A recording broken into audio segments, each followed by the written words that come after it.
Welcome, Journey students. We are so glad that you have joined us today. We are excited. It is a beautiful day outside, and we have Wes Hampton. He is one of the singers for the Gaither Vocal Band.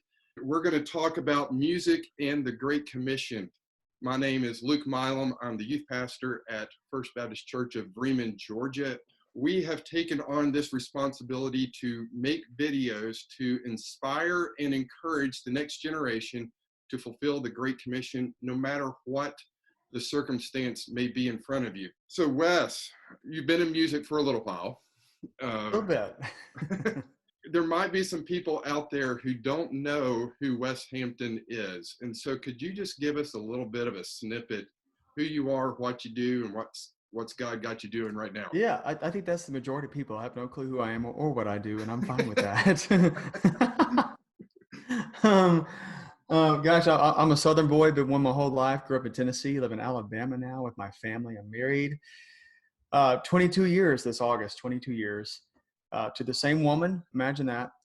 And we have 4 boys. We have 2 teenagers, 16, 14, and then 11 and 10. So our lives are quite busy. We homeschool.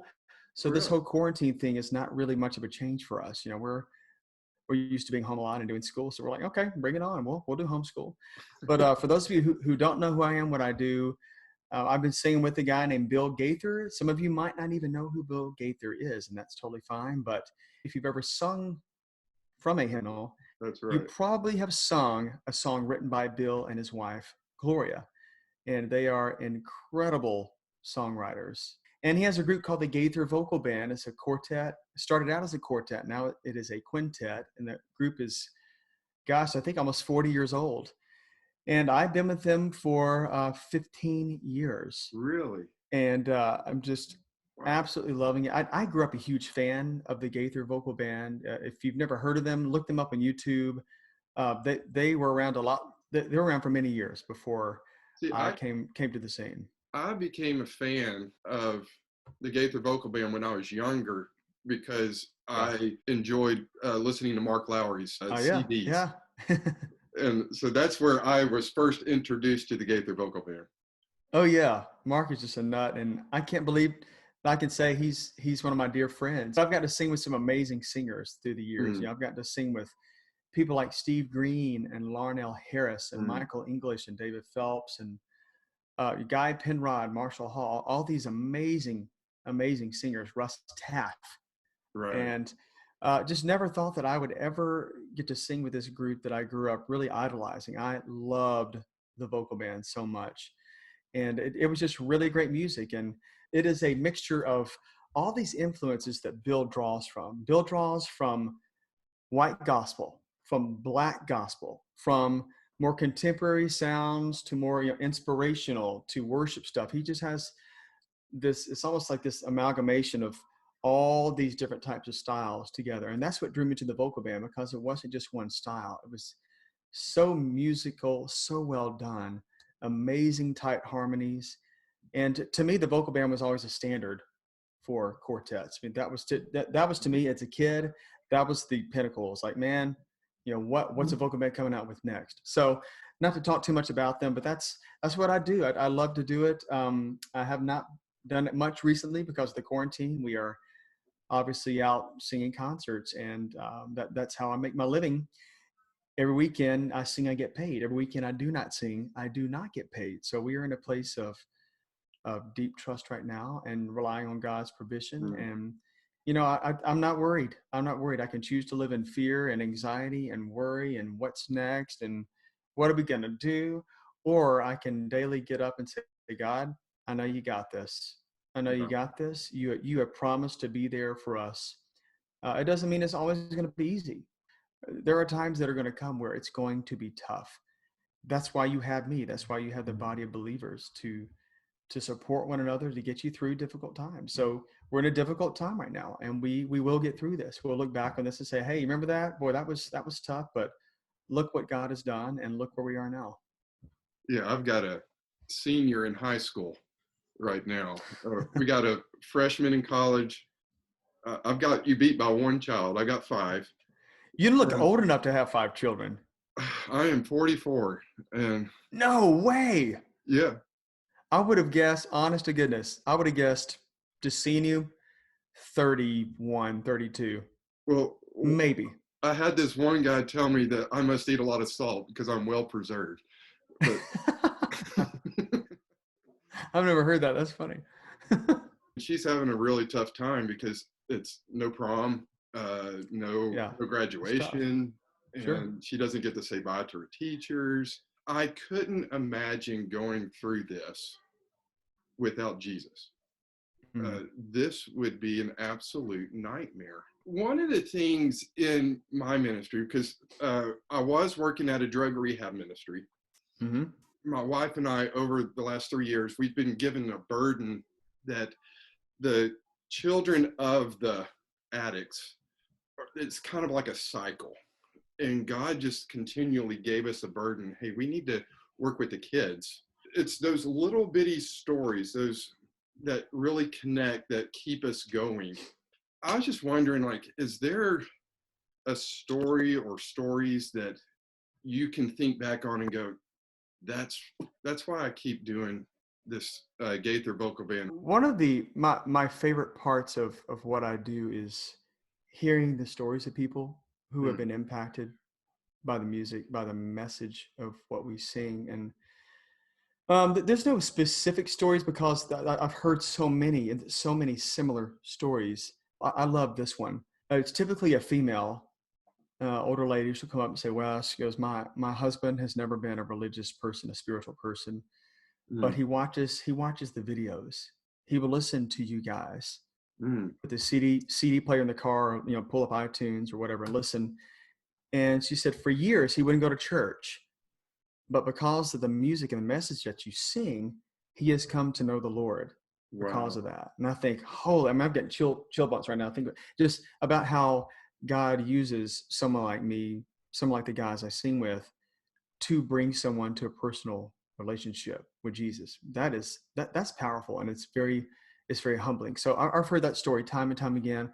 I've heard story of people that say, my son was to the point of death. He was an addict to the point of death, and your music is what got us through those times of hell on earth for me and my family. They said if it weren't for your music and what God did through that, we would not have made it through. So it's encouraging that even though I go through times of discouragement of wondering what I do matters, does anyone care about what I sing, what I have to say?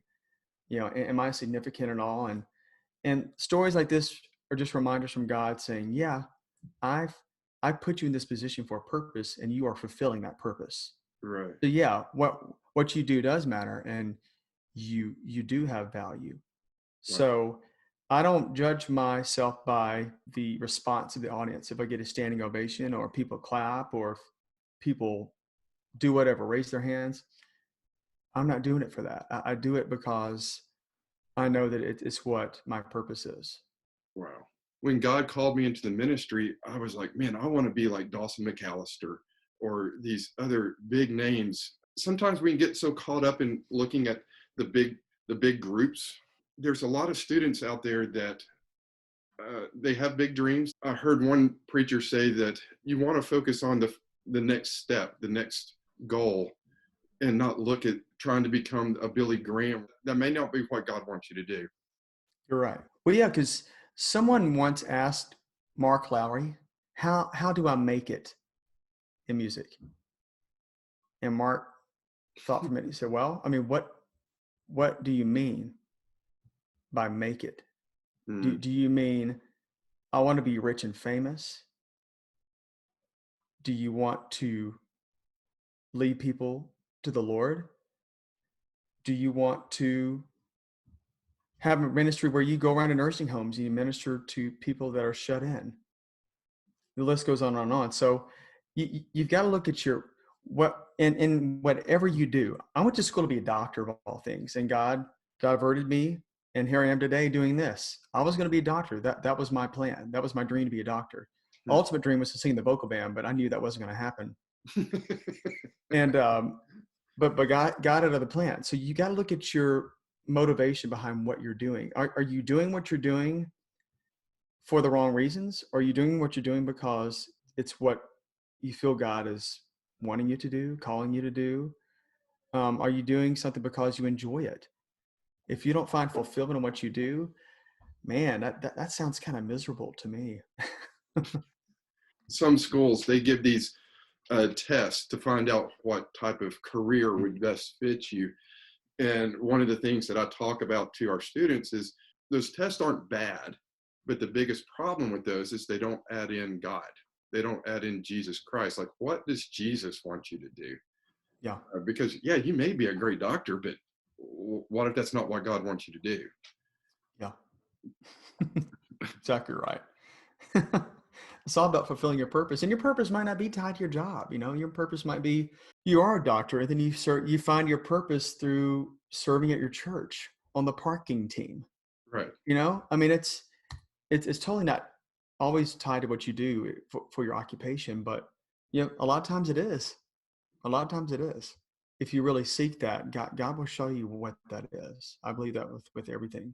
Be open and willing, because once we say, hey, I'm going to be a doctor, or I'm going to be on the Gaither Vocal Band, or I'm going to be a missionary to teenagers in Haralson County, Georgia, we put God in a box.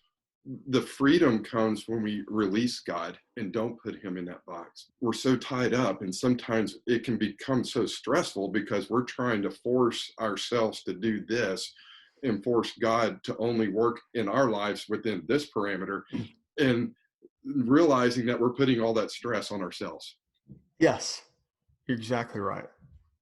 Gosh, that is so good. It's like God is not your personal assistant. He's not here at your every whim to do what you ask him to do. Really, are you kidding me? But it's this section of people who just expect something. They have this expectation of, I deserve this. No, you don't. You don't deserve that at all. So You deserve I, I, hell. yeah, you do. That's all you deserve. So if you're living and breathing and healthy, you got it pretty well. You've got it better than a lot of the world does. Well, thank you, Wes. I appreciate you so much for doing this. Absolutely. Been absolutely incredible. Wish we had 2 hours to spend with each other, because I know it's I flown just, by. I'm looking at the clock. I'm like, sorry, 30 minutes? What? I'm like, man, I mean, it just feels like I would like to go fishing with this guy. And I'm not a bad fisherman, by the way. Journey students, appreciate you for watching this video. Don't forget to like, share, comment on this. And as always, remember that it's all about Jesus.